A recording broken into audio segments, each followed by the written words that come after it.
So we are just like a puppet. The reason I say we are a puppet, well, first of all, to understand is just trying to show how knowing the knowledge of the Bible just gives you awareness or the knowledge of how life works. So when you come into trouble, you know how to answer it. Otherwise, we're just irrational animals. I'm going to show you all the Bible verses. And it's not about just one Bible verse. I have about 20 of them. I'm about to just read to see if you get a message out of it. It's not just about one isolated verse, even though every word of the Lord is flawless, Proverbs 30. But it's about the message. Because even Satan used scripture towards Jesus when he was in the wilderness, saying, make this rock into bread. If you jump, the angels will save you, but you don't test the Lord. We're puppets, but we get to choose who pulls the strings. It's either the pure spirits, all those thoughts in our heads that we're thinking about that this world tells you, is some quotation mark mental illness. Those are just the voices of which one you need to listen to. So either you're going to be guided by a pure spirit or an impure spirit. That's why the Lord gives us wisdom, so that we can have discernment between right and evil. Because the devil is going to present himself, as scripture says, as an angel of light. So we are just going to believe the way that we know is the right path. But just saying that, let me just start reading. So this about you knowing the path, but it's wrong. Let's just read it. There's a way that appears to be right, but in the end it leads to death. And one thing I wanted to say real quick is that when the Bible repeats things, that means, because this is repeated word for word,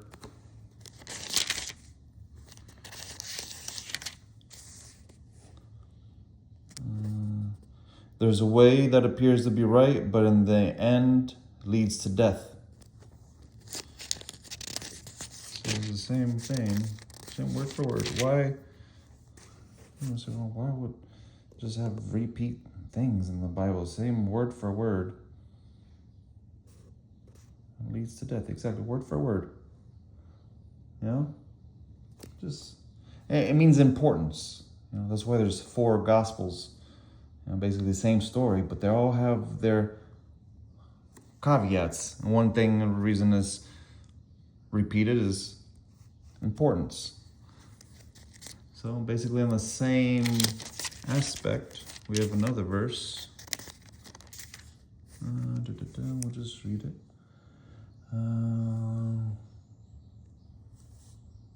A person may think their own ways are right, but the Lord weighs the heart. That's what deception is. It's like, I believe I'm following the way other Christians are.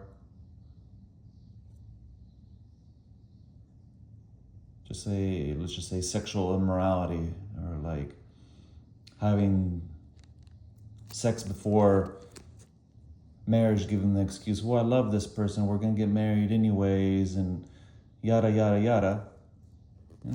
But deep down, there's something wrong with it, but that's deception. The Lord deceives you. It's fine. But the Lord really knows what's on your heart. And then, one more time, almost going to the end of the Proverbs. Let's see. Those who are pure in their own eyes, and yet are not cleansed of their filth.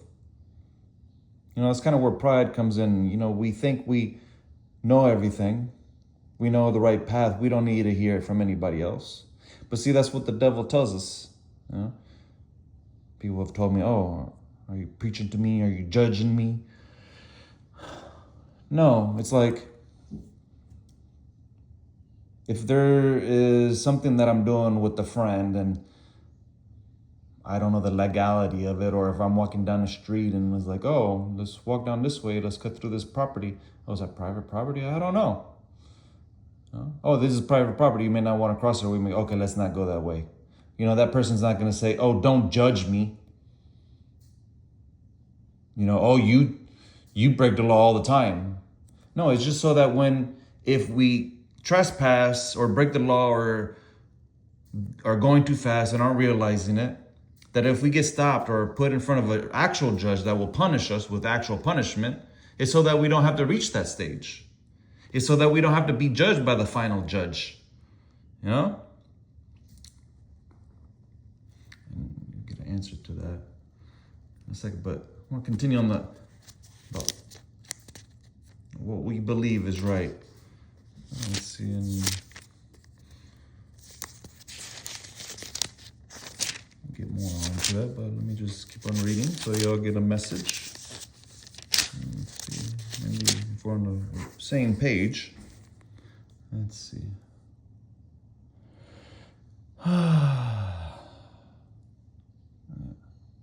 A person's steps are directed by the Lord. How then can anyone understand their own way? You see, God puts the steps, we just have to take it. We just have to listen to that pure spirit that's telling us that's the step you need to take, not the impure spirit. There may be different steps, but you ain't gonna take the one with the steps with the faulty basement or broken boards. But the thing about this verse is, how then can anyone understand their way? If God is telling us which way we're going, that means, how can anyone understand their way? I don't understand what I'm doing. Every day I wake up, it's because I have to trust in the Lord. I just have to listen to what this book says. If I don't know what to do, then I just need to go work with my hands and feet like I was punished for listening to a woman, to the wife, Genesis 3:17. Or otherwise, then I come read my book. But it's always hard because I don't really know my purpose. It's like, I want something to be completed. I want a problem to be solved. I want everybody to be born again, But I don't see that.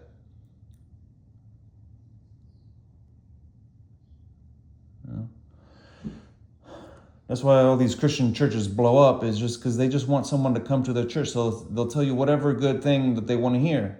But I say things that people don't want to hear. So I don't get that gratification that like, oh, these people are part of my church. Because it's not for my glory, it's for the Lord Jesus Christ's glory. My job is just to be the watchman. It's just to warn my brothers if something is going on. Because we don't even understand our own way, because we're puppets, but we listen. We just have to trust in the Lord that the voice, if you're just doing what the Lord, this book is saying for you to do, then that's what you do. Right? Let's just keep on going. Let's see. Many are the plans in a person's heart, but it is the Lord's purpose that prevails. See, we have plans for the future. Or we're going to do this, we're going to do that. Or just say in my house, I have plans that I'm going to do. Do this, do that. But it's the Lord's purpose. Whichever serves his purpose is the one that's going to work out. Those are like doors opening and closing. If I get into a whole bunch of headaches doing something, or if I don't feel what I'm doing is right, then I change what I'm doing. That's the Lord closing the door, likely. But at the same time, it could be just don't give up, just keep on going, keep on persevering. But see, that's the discernment, Just like me and my roof, I finished a little portion and it was raining. That's why I'm actually doing this now. It's like, should I just I mean, it's kind of how I have it now is fairly waterproof, but since it started raining, I couldn't work on it. So then I just go read about the word. Just start reading, and then God tells me what I'm doing. And now I'm doing this. Let's keep on going.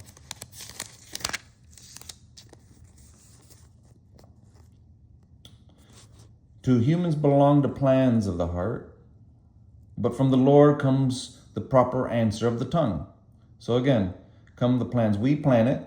We make plans. We could have a lot of plans. We don't know which plan is going to go through. But the Lord is going to give you the answer. Like, so when I need to speak about something, whatever words come out of my mouth, those are the words that the Lord is putting in my mouth. And if that goes with the plan of the Lord, then that's the plan that's going to go. So not only does he give you the steps, but he also puts the word on your tongue. All right? And then just a little bit further. Commit to the Lord whatever you do, and he will establish your plans. Oh, I thought the plans were mine. He just says establish, like he'll make whatever plan that he wants to happen. But you have to put commitment to it, Because if you trust him, sometimes a lot that we don't commit is because like, I don't know, I don't want to put in all this work and then give excuses. I don't know if that's what the Lord wanted. No, you just have to push through to, but it may seem like a door is closing, but then at the same time, it may just be, no, you just need to persevere through the hardship. Right?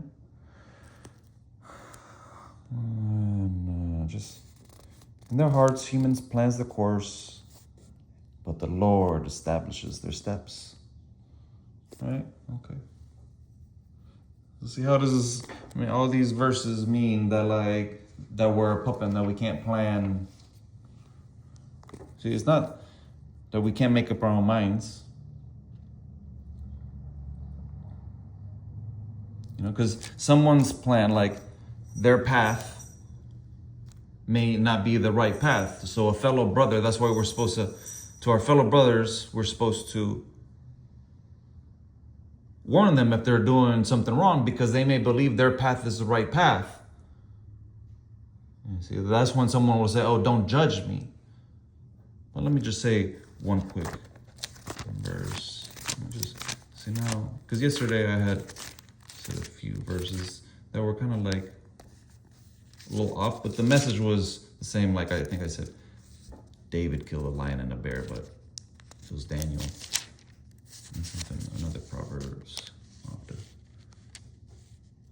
I said something. It may not be exactly correct. I'm confused a little bit, but the message was basically the same. You get the same point. Even if I, where am I going? See, try to talk and search.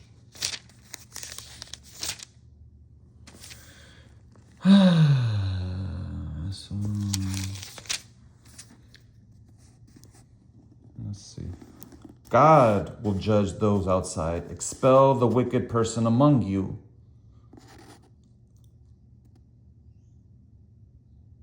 And that's kind of, I'm just showing the most severe, not where 2 Timothy 4 says, preach the word, correct. Over and over it says to rebuke each other. The disciples rebuked each other. They corrected each other when they were doing wrong.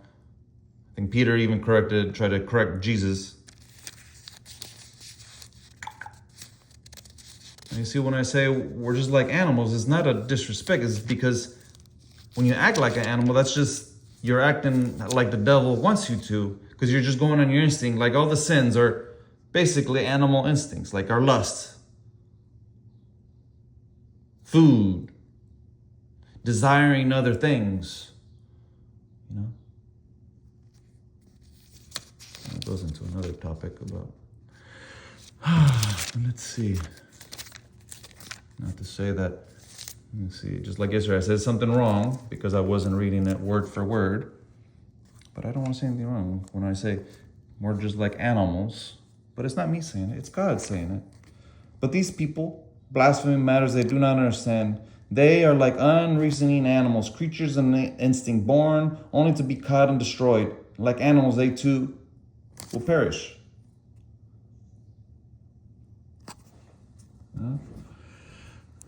What it really all comes down to is the reason to say we're like puppets is because we're supposed to be, because sometimes we think we're doing the right thing.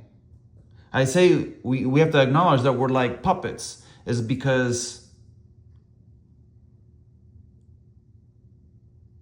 then you'll be able to accept the criticism of someone else when you're doing wrong and not say, trying to falsely accuse them of something or naming things that they've done wrong, in the past.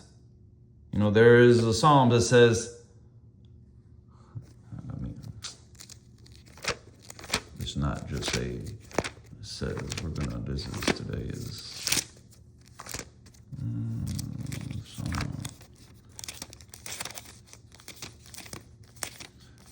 let me just say, let a righteous man strike me. That is a kindness. Let him rebuke me. There's oil on my head. From my head will not refuse it. From my prayers will still be against the deeds of evildoers. I'll throw their rulers from the cliffs. Let me see. Oh no, wait.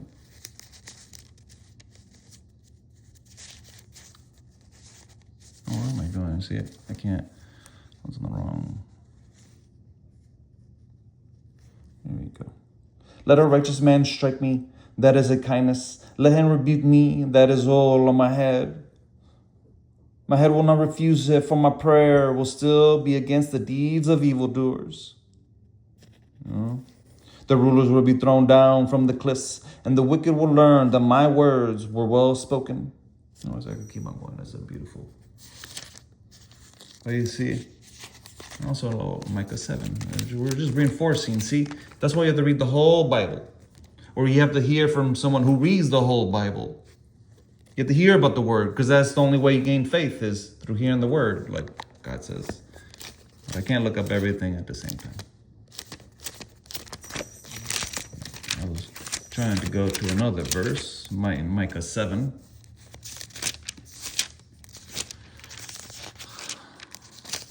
That all these, and I say these things because it's all things that the world tells you that you're not supposed to do. Is like,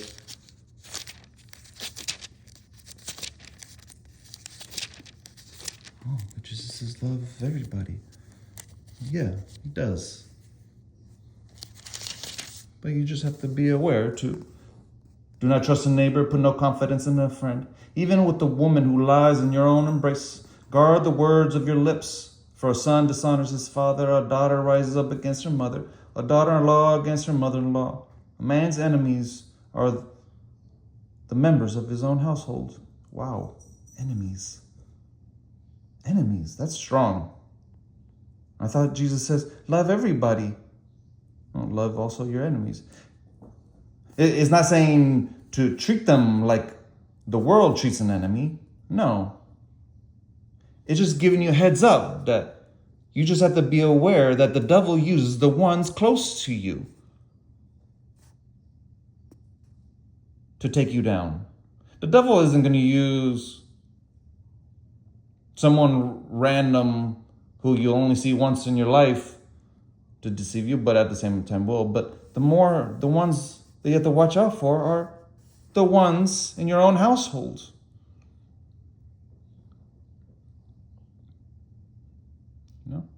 Because if you acknowledge that someone is doing something sinful or wrong,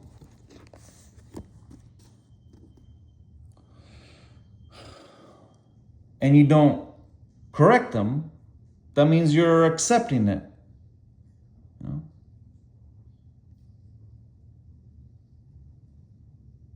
So you're on the same page.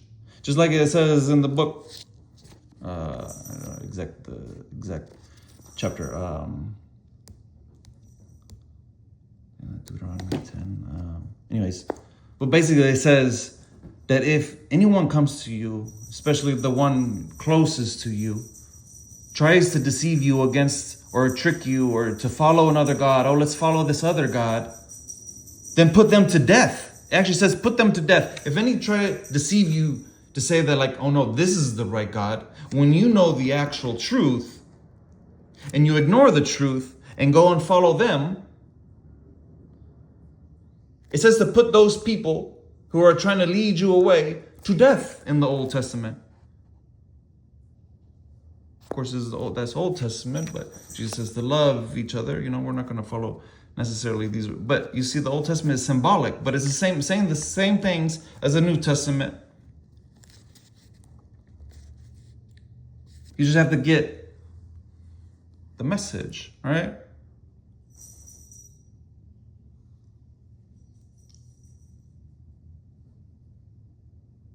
Because just like Adam and Eve, Adam, his wife, Eve, the one that deceived, 1 Corinthians 11 says it was not man who was deceived, but woman who was deceived.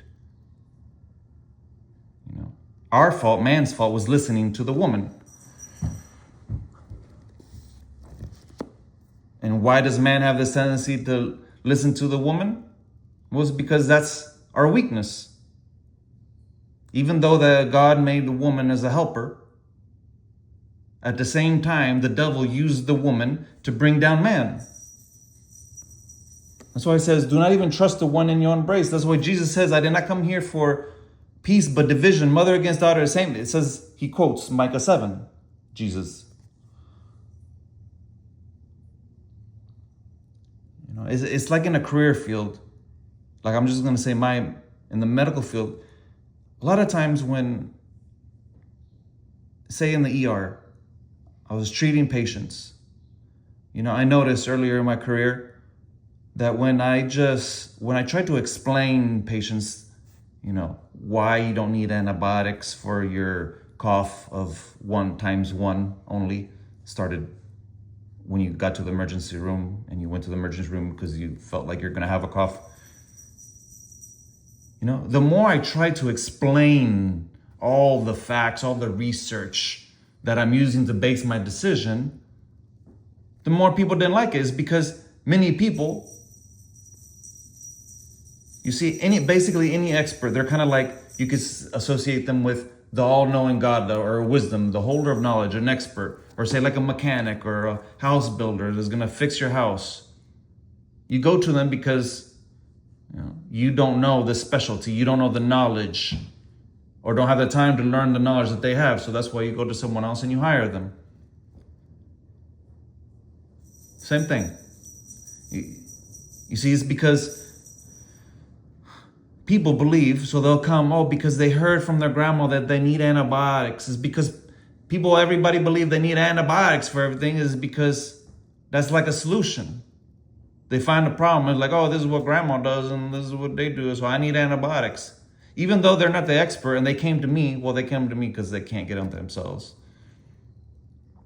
But that's just the most common example.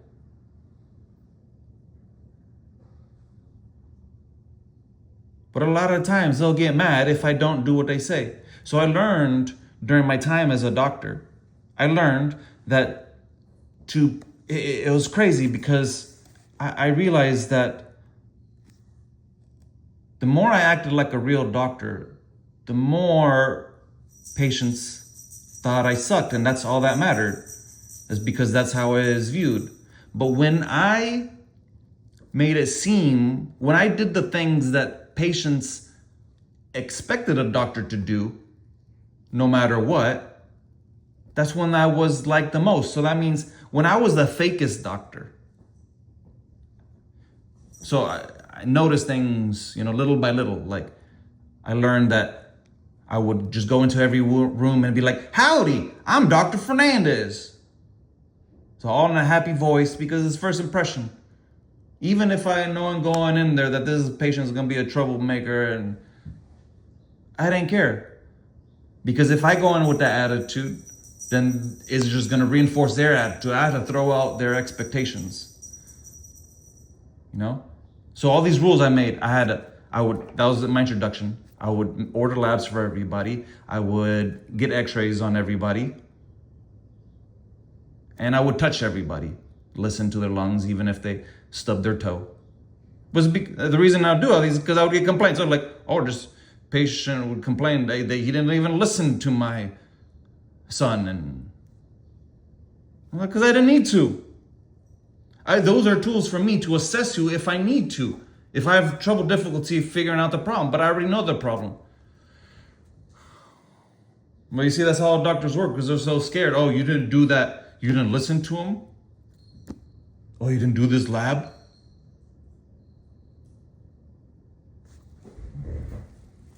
What are you doing? Are you eating tissue paper? But applies in every single field. It's like it's like, don't put too much trust in people, but at the same time, you have to trust people, I guess. But that's like kind of like the Lord. You know, he is the expert of life, and this is his handbook. Just a lot of times we believe we know what the handbook says because we heard it from someone else who didn't know it. Even though it doesn't necessarily feel all the way right and you have questions, you don't ask questions because the expert told you something. You know, you can have a builder, just like in many of these houses that are built, especially prefab or any new construction home. You know, you trust them, but a lot of times they cut corners on stuff and they're poorly built homes and they're going to fall apart sooner than later because they cut corners on the things that you can't see. That's why, like a lot of construction sites, they need like foremen and managers watching the people, making sure that they're not cutting corners and the things that you can't see. Like, oh, you need to put more stuff there. Or you're not doing that right.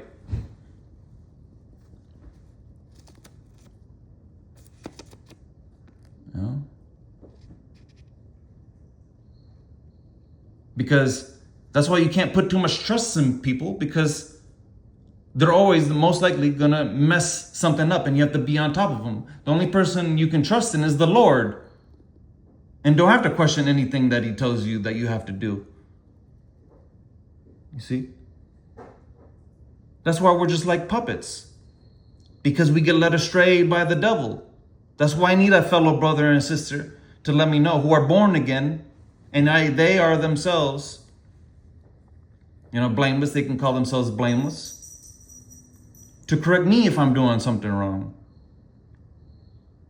I mean, I already get enough things I'm accused of falsely. So why would I be mad if you're telling me I'm doing something wrong and you can prove it by this book?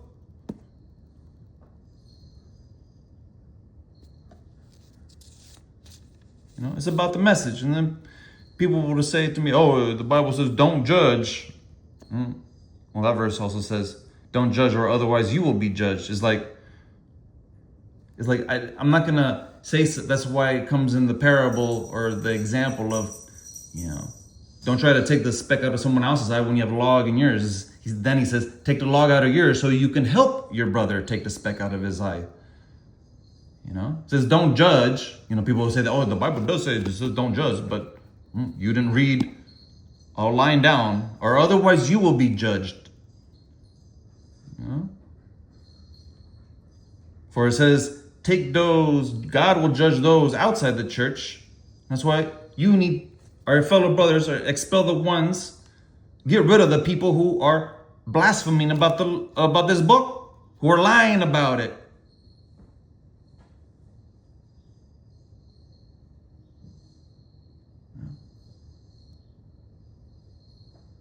We're just puppets, man. We're basically animals.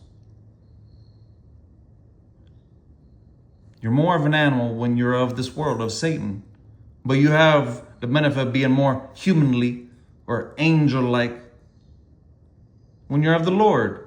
Because that's when you use reasoning. That's why, like it says unreasoning animal, is because reasoning means there's wisdom and understanding and getting an answer about something. So if someone's saying foolishness and you know the true answer, don't keep on humoring the answer. That's why a proverb that says, oh, that's my duck, okay. That distracted me a little bit. About an argument, if you notice that an argument is quarrels about the start Because it's like a quarrel is like breaching a dam. Drop the matter before a quarrel breaks out. That's where all fights come from, is because one person is right and one person is wrong.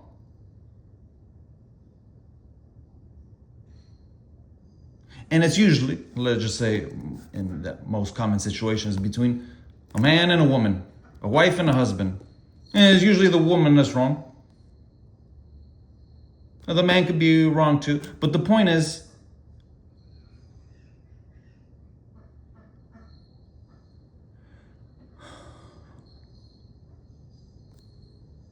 it's usually because someone believes, both of them seem like they're right because one of them is deceived. Just like some people actually believe will give you an answer like, 2 + 2 in some situations could be 5. There's no amount of math that you can tell them that's going to prove it, because if they believe 2 + 2 is 5, it doesn't matter if I have Albert Einstein next to me. They're still going to believe it. It doesn't matter even though the truth is right in front of them. That's why I need you, brothers and sisters, to first be born again, obey the Lord and everything he says. You don't have to know every word of the Lord because the law is written on your heart. You know what you're doing is wrong or right. Once you obey the Lord and are blameless, then you can correct others. But you need to fix yourself first. And be ready for people to falsely accuse you of things. Bring up stuff of the past that has nothing to do with the current situation. Does that sound like something kind of like what women do in fights? I've been to jail.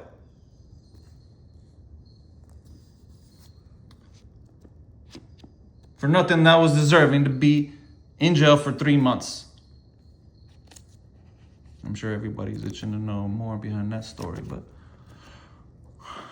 I don't have to explain myself, because you're going to believe whatever you're going to believe yourself. And don't focus so much on what I'm doing wrong. Focus on yourself. Stop looking for things that I'm doing wrong. I mean, you can search all you want. I don't care. I've been to jail. I've been threatened my life. I've been almost murdered many times. That's what you call persecution. That's just reassurance to me that I'm doing the right thing, actually. Most people will say, that's a sign that you're doing the wrong thing. No, but the Lord says, if you want to be holy, you will be persecuted. It's just you don't know what persecution is. You believe it's going to Iran and saying you're a Christian, or to Saudi Arabia. No, that's testing the Lord, actually.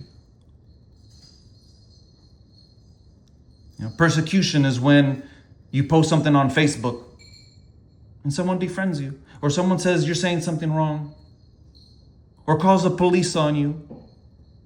I just say the truth. The truth has put me in jail. I say everything that I've done.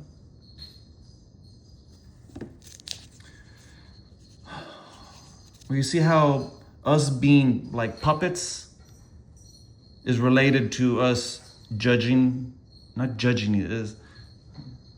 I think even Peter or Paul says this, said, I don't even judge myself.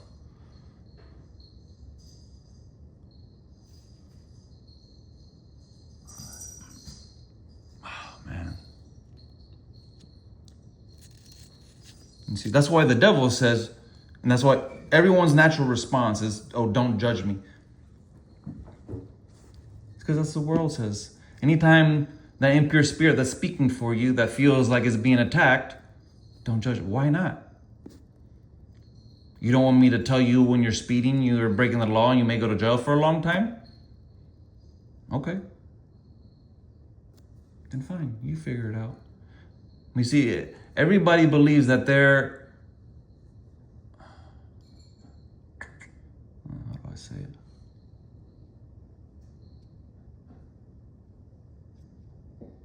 It's like we need, that's why it says rebuke. That's why it says, it doesn't say to judge each other, even says, God will judge those on our side. Remove those among you who are not following the way. That's why it says to rebuke, correct, and encourage each other with great patience.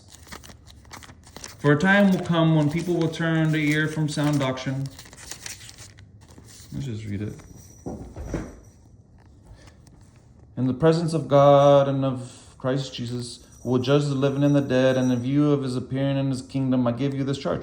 Preach the word. Be prepared in season and out of season. Correct, rebuke, encourage with great patience and careful instruction. For the time will come when people will not put up with sound doctrine. Instead, to suit their own desires, they will gather around them a great number of teachers to tell them what their itching ears want to hear. They will turn their ears away from the truth and turn aside to myths. You see, just like patients. They don't want to hear the truth. They get or doctors do the same thing. Someone else says it. Because everybody else says it, that means it's true. Doesn't that see what evolution people say? And just anybody. The internet says it, so it must be true. Instead, to suit their own desire, gather a great number of teachers, tell them what their itching ears want to hear. Or when people were doing construction on my house a long time ago, when I hired people. And I didn't like how they were doing it. They're like, that's the industry standard. That's what everybody else says.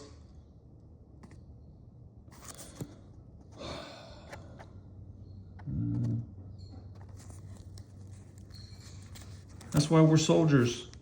Because soldiers, those are the enemies. That's why they're called enemies. Because words actually hurt. Because actually, words gave life. Words can give death. The word, God says, for you will be judged by your words. For every careless word that you say, you will be judged. I can keep on going. See, the ducks even agree. I think I've read enough of this book. I think you get some of them. If you don't get the message already, then... if you don't get that message from just this, then I don't know what to tell you. Well, pride is your necklace, like the Psalm says. And then people will say, oh no, you're arrogant. You think you know the way. No, I actually don't know anything. But I know this Bible. It's because God knows it. That's why Paul says so many times, there's too many verses about saying, in the Old Testament too, don't boast, but if you're going to boast in the Lord. Because, I'm proud. You have to have pride in your belief, not pride in your football team, not pride in America, not pride in your degree. But I'm proud to be born again. I'm proud and I'm blessed. And I thank God for giving me the wisdom of Solomon. That's why the whole story of Solomon is symbolic. This one guy was so wise. No, Solomon is symbolic for each person who was born again and knows the secrets of the kingdom of heaven. Like Jesus says, only those who follow me, I will release the secrets of the kingdom of heaven to others. I speak in parables. Because you don't understand what this word is actually saying until someone reveals it to you through revelation, through prophecy. Where was I going? Man. Where was I going? I was going somewhere good. See, I get too excited. I get too excited about... Those are my racing thoughts. That's what they're... he has racing thoughts. He goes back and... But I make a lot of sense. And you know what? Because no one's proved me wrong. No one has come to me to speak to me privately, in public, on any platform, not on a platform, just out in the streets. If I'm crazy, I never knew that crazy people made sense. Ain't that crazy? I was gonna go. There's so much beautifulness in this whole book. Oh yeah, I was talking about how Solomon is symbolic. Just like the story of Pharaoh. Pharaoh and God made his heart calloused. That's because he makes all of our hearts callous. That's why Jesus repeated multiple times, Isaiah 6:10, for make the hearts of this people callous, make their ears dull, close their eyes. Otherwise, they would hear with their ears, understand, or hear with their ears, see with their eyes, and understand with their hearts, and turn and be healed. Yeah.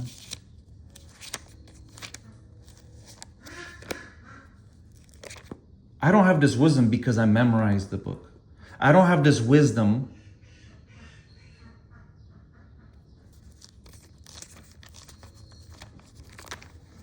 because I spent years reading this and consulting with other people. No. I received the wisdom of Solomon because I started to obey the Lord. That's all you have to do is obey the Lord. It's that easy.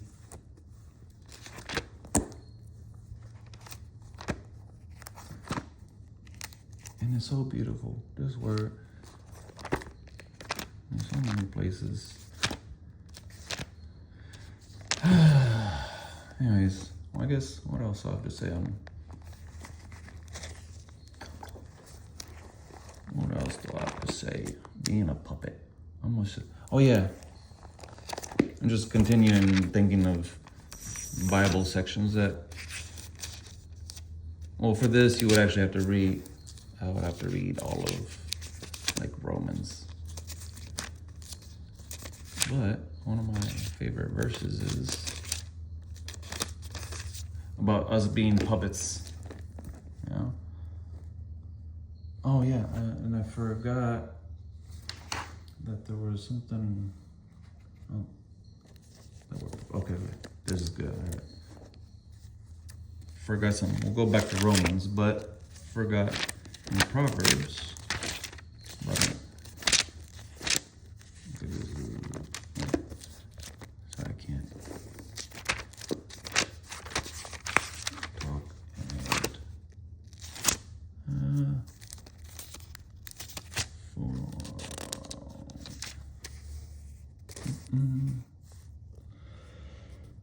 But the way of the wicked is like deep darkness. They do not know what makes them stumble.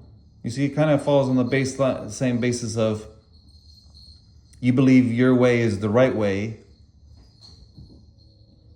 you know, but only leads to death. You know, it's just like when you're having an argument or you get mad or you let your emotions stir up, or like everybody in jail, most of them, they let your emotions, they either want to steal something because they desire it and steal even though they know it's wrong, or they selling drugs even though they know it's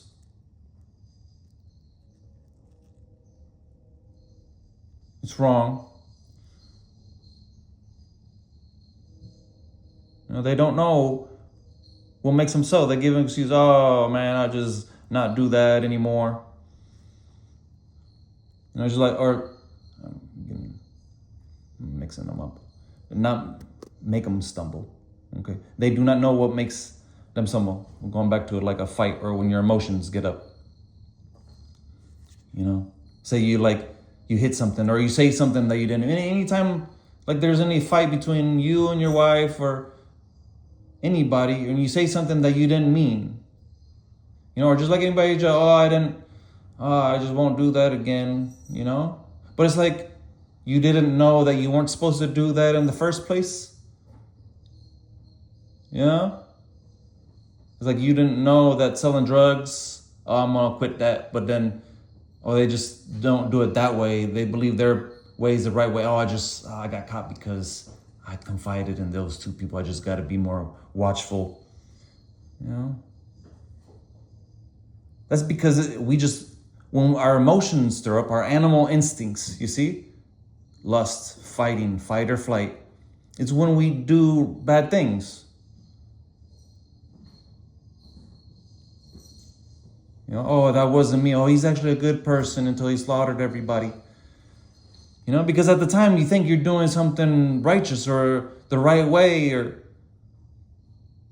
but you see, when, as a puppet, when we let the devil pull the strings, the impure, the easier one, because that's the easier route, or because we don't want to suck up the pride of saying that we're wrong, and as a woman be submissive and just say, okay, because you do not question the king. If all these women are queens, then there's got to be a king. But that also then takes me to, and there's so many proverbs. I mean, whole Proverb 5 is parts of 6. All of 7 is about the adulterous woman.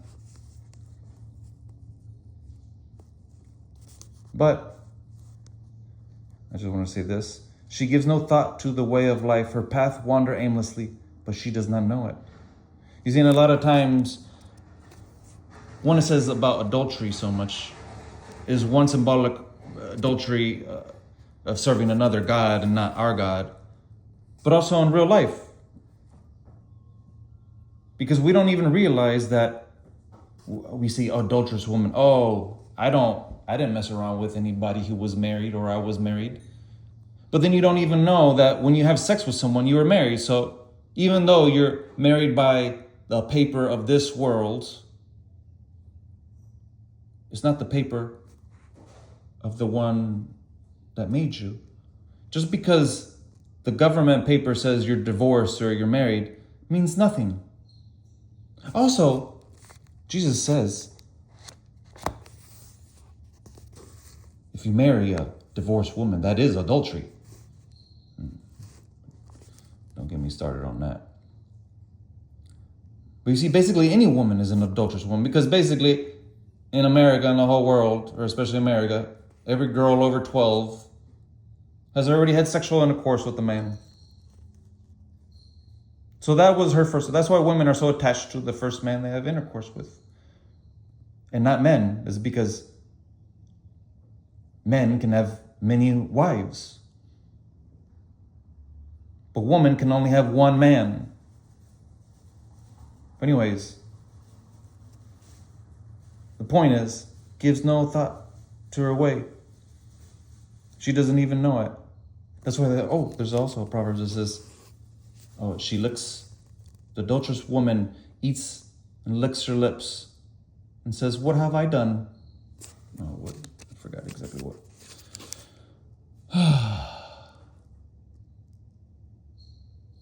You see, that's why you have to be careful, especially if you know someone is not born again, because you may be deceived. If you don't, are just precautious, hey, watch out for that. And just like my wife, and she may be correcting, she may be fixing her ways, especially after sending me to jail and realizing that she regretted it and didn't know her actions were going to lead to that.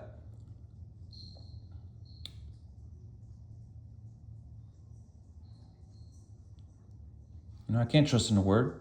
Just like the book also says that, if the woman is a believing woman and the man is not a believing man, then the woman should act in a way to convince the man to follow her ways. As in, she needs to act more and stop talking so much about what she's going to do. Because why? Because 1 Timothy 5 says women have a tendency to speak a lot of nonsense or things they ought not to. But it's okay. But you just have to be aware of it. I'm aware that my woman is going to ask me a whole bunch of stupid things, pointless things about nothing. Or just talk about things she ought not to. Well, I don't need to let it get to me.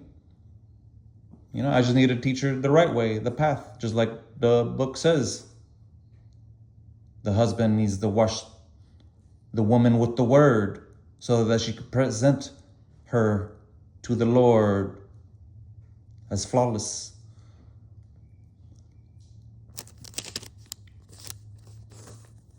It's because when we listen to the impure thoughts or the impure spirits, that's when we do bad things.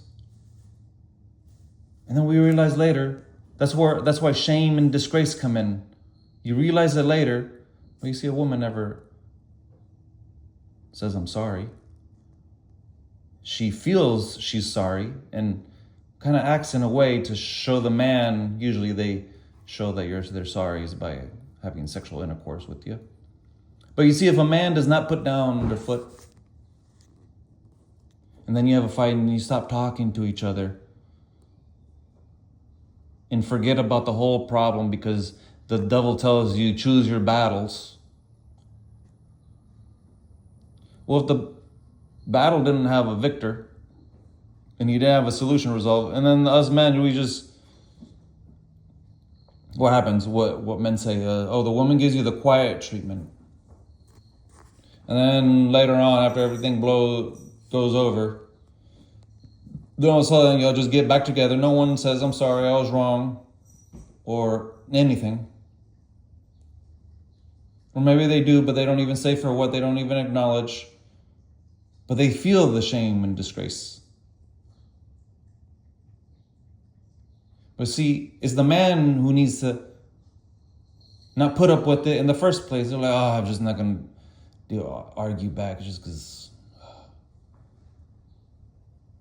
I don't want to be odd for the children or something. I don't know. Well, man is supposed to do their job because they don't want the heat of the problem or the fighting possibly or the issues. If you know there's going to be a fight, then you go sleep on the roof because it says, there's 5 proverbs that says basically word for word. I've already gone over them before. It is better for a man to sleep in the corner of a roof than share a house with a quarrelsome or nagging wife. A quarrelsome and nagging wife is like a dripping roof. Trying to sustain her is like trying to sustain the wind or trying to grasp oil with your hands. It's impossible, but it's okay. That's our test. The woman is our test. If we are too weak of humans, like myself, or sexual desires, then we should be alone, for the Lord. But if we are with the woman, we have to acknowledge that they're this way, and we have to win the war.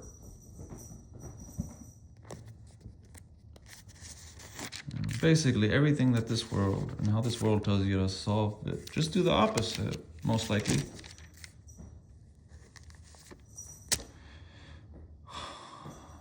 But in the end, I've had so many battles over the last year, culminating in 3 months in jail time. I wasn't bonded out because whatever. I didn't want to bond myself out because I just wanted to stay. I wanted to be, actually, that was like me sleeping. Jail was like the best experience for me, actually. That was a beautiful time. I was away from the woman. Have just a beautiful, it was actually an awesome experience in jail. I'm glad I'm out, but the point is, I battled with my wife all the way to going to jail, not caring about all the things that she said. I even came out and just said all the things that she said about me or lies or things that I did. Because I do what not men, because the whole world tells you, you got to have peace. Jesus says peace. We all want peace, right? The Bible says we want peace. Yeah, that's what we want. But Jesus didn't come for peace. He came for division. You see, because in the end, just like there's a Proverbs that says, some more on the lies, the one who rebukes you in the end will more gain the favor than the one that flatters you. And I'm gaining the favor more with my wife. It's opening her eyes. She's acknowledging. Is she fully born again? I don't know. Until I see it, I don't know. But it's not me, because I'm not God. It's not me for me to decide that. It's just me for her to see it. I just react. I just give an opinion on what I see. If I see you're doing something wrong or saying something foolish, I'm going to correct you. My wife gets mad at me all the time, or used to, or still does, but she's working on it. If I tell her something, but this is all people. If I tell her she's doing something wrong, you think I'm stupid? And then they just don't do it at all. Instead of trying to fix the problem and keep on doing it, they get mad at, but it's okay.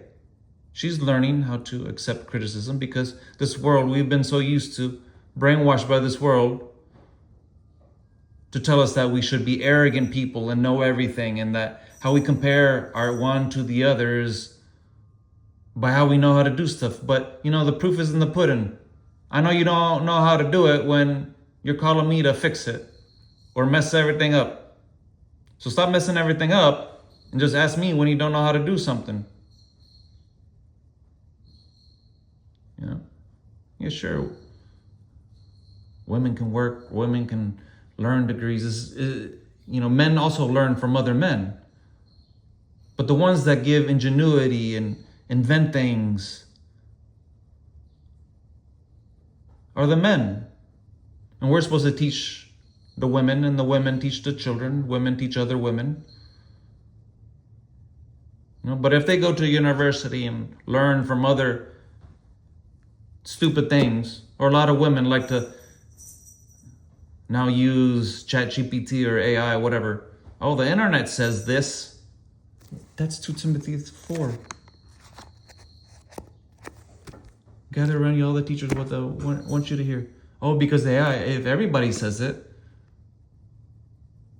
But then the man is like, that doesn't sound right. There's a caveat. Oh man, I had an experience in jail when there's this old guy who was like with this younger woman, and I don't know if he was in there because of her, but he was like, he was so obsessed. He's like writing her letters all the time, and he was talking about like they had to fight, like even though he sent her like 18 letters, it's like she didn't care. Like she looked for a thing in the letters of this find fault in him, like, oh, do you really love me? It's like, I read the letters to Chat GPT and it says that you may love me but are not sure. And he was like so pissed and like arguing with her, like, how are you listening to Chat GPT about how I feel? Like, this woman was listening to the internet about that the man's feelings weren't what he was feeling. Like, does that blow your mind? Like, and he was trying to explain this to her. But you see, you don't explain. The king doesn't have to explain anything. Once you start explaining yourself to the people that should just obey and listen,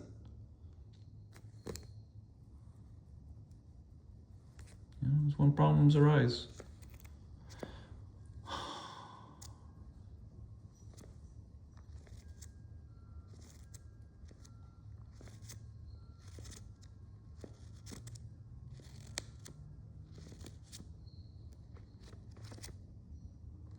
And it's just crazy how it's like basically everything that I say is opposite of what everybody's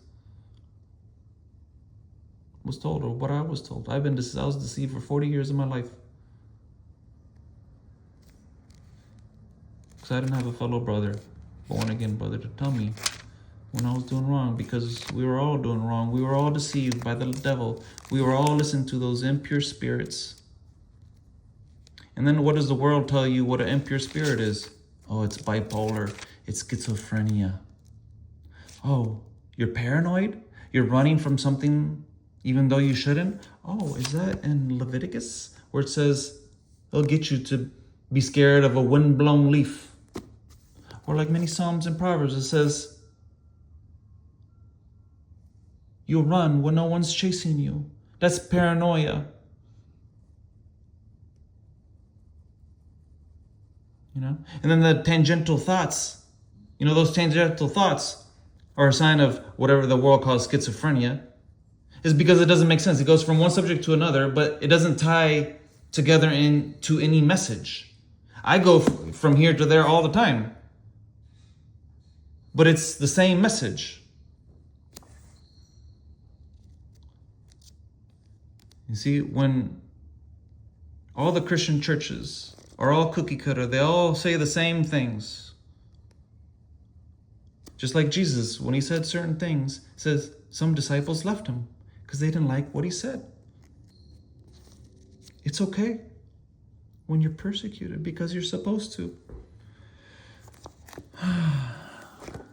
Anyways, I think that's good.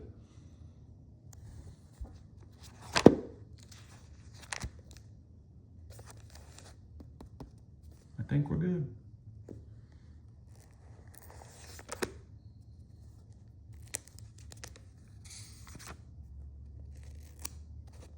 So don't be a puppet. Or, I don't think we have a choice on that. I don't even know what to say.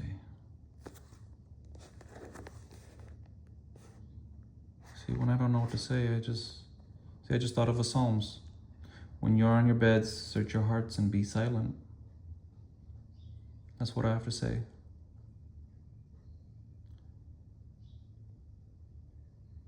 If something bothered you by what I said, or you didn't like something was, go in your bed, lay down, not on your phone, search your heart and be silent and just think. Just sit there and think.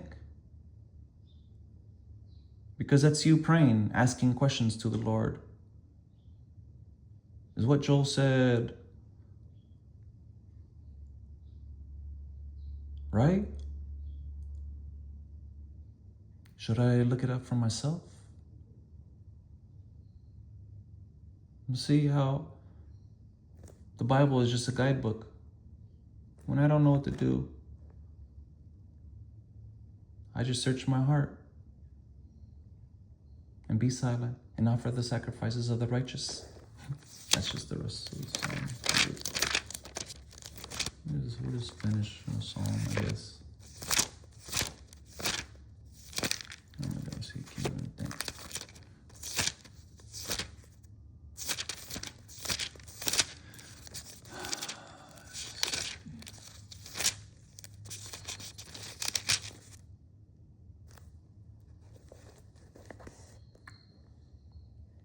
Answer me when I call to you, my righteous God. Give me relief from my distress. Have mercy on me and hear my prayer. How long will you people turn my glory into shame? How long will you love delusions and seek false gods? Know that the Lord has set apart his faithful servant for himself. The Lord hears when I call to him. Tremble and do not sin.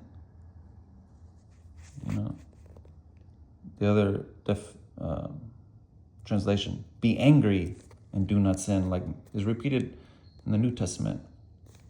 Be angry and do not sin, just like Jesus flipped tables. Make sure you're not sinning. That's passion, that's zeal for the house. Okay? When you're on your beds, search your hearts and be silent. Offer the sacrifices of the righteous and trust in the Lord. Many, Lord, are asking, who will bring us prosperity? Let the light of your face shine on us. Fill my heart with joy when the grain and new wine abound. In peace I will lie down and sleep. For you alone, Lord, make me dwell in safety.